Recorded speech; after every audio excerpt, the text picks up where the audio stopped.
I was like, you know what, okay, she's racist, but I'm trying to do my boy a solid. So we're playing pool and hanging out, and then she's like, hey, I like black guys. I'm like, oh, that's cool, like, that's awesome. And she's like, yeah, my friend's dating a black guy. I'm like, oh, cool. She's like, yeah, her skin's getting darker. I'm like, oh. Sorry? She's like, oh, yeah, because she's having sex with a black guy.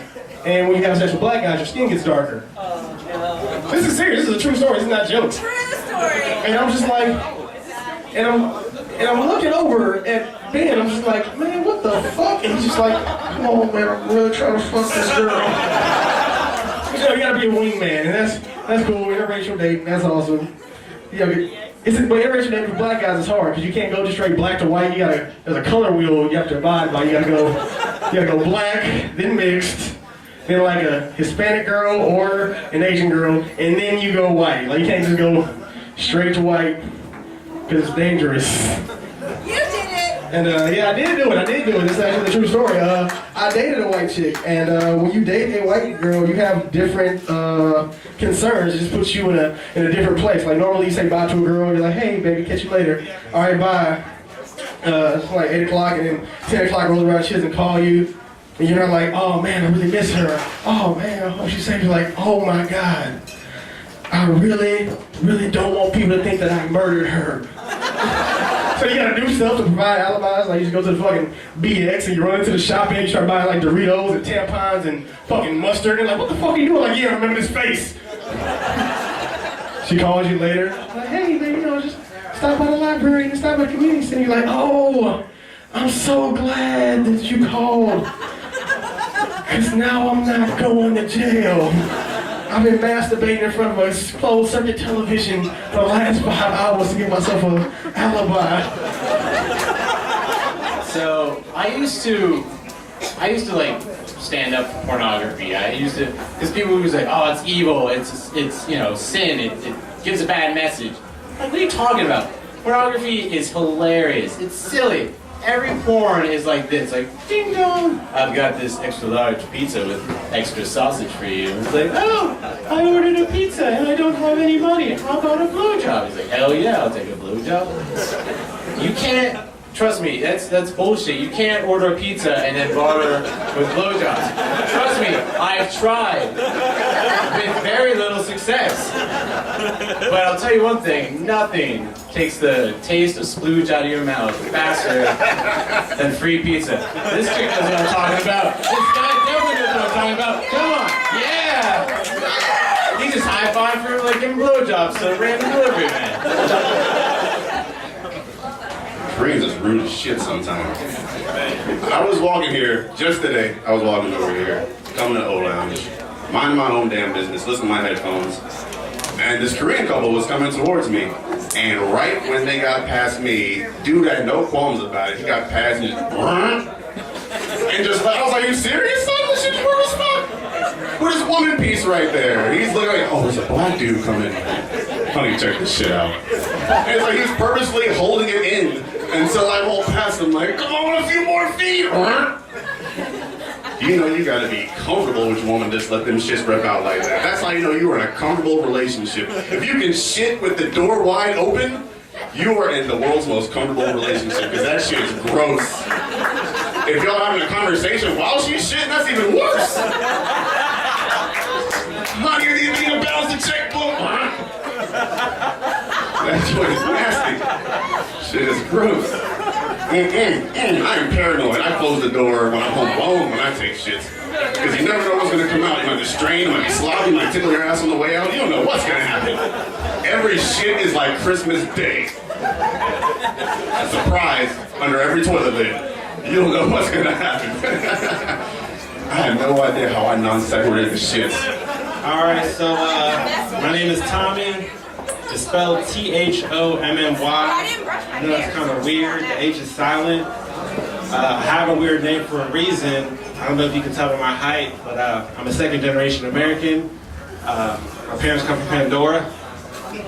And on my home planet, we have a lot of beautiful women. But over here, you guys have a type of girl I'm really infatuated with. It's called big girls. Woo, yeah! big rig. You know, I like the ones that are really unproportioned. You know, the ones that are like really big up top, but have really skinny legs. It's like they sleep upside down. Like, that shit's magical. You ever seen a centaur before?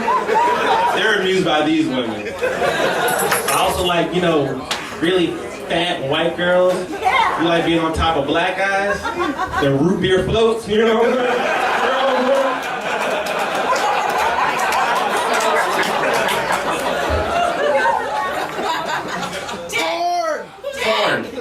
So I remember before I deployed, about a day before I deployed, you know, all the men together, like, what do you got, what do you got?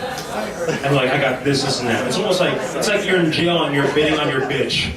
Like, just sell them up.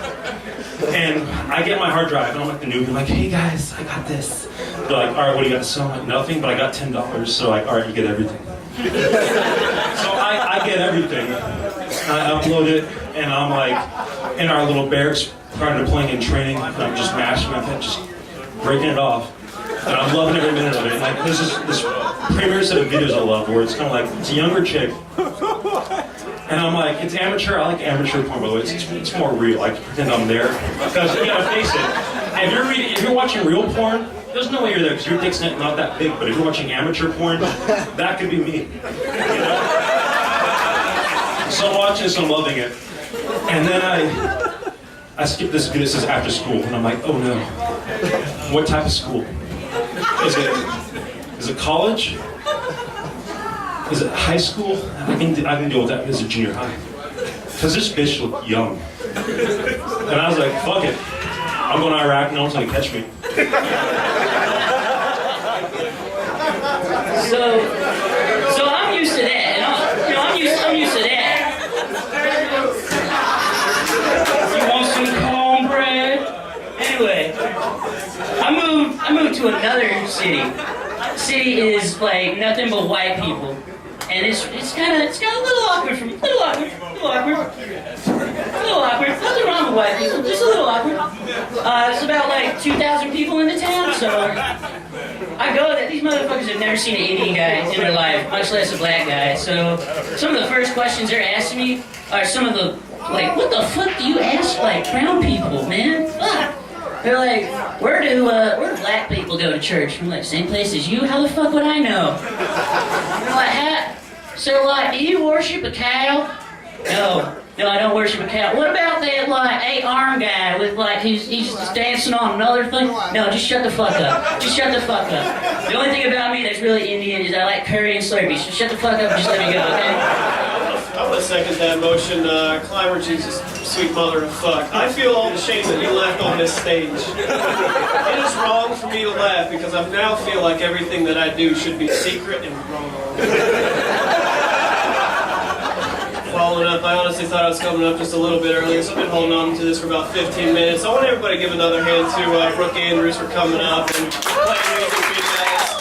That's my cartoon's children. He poured his heart out trying to get your attention, and you all just sat there. Alright, now I was nice about it. Get this shit out of my way. I'm not going to share the stage. Alright, I think I got all the asshole out right off the bat. I'm good now. How y'all enjoying this weather? For the first time in a while, I've been able to wear my jacket out. Just kind of nice and cozy. The sun has finally stopped trying to blister every surface of my body. You know, the air's starting to cool down, and all the trees are starting to look like skeletons of themselves, and all the insects are dead or dying. Cool air will make sure that what's covered in leaves or snow, their tiny little carcasses will stay preserved perfectly until spring. Easily my favorite time of year. Speaking of the great circle of life, I had an observation the other day.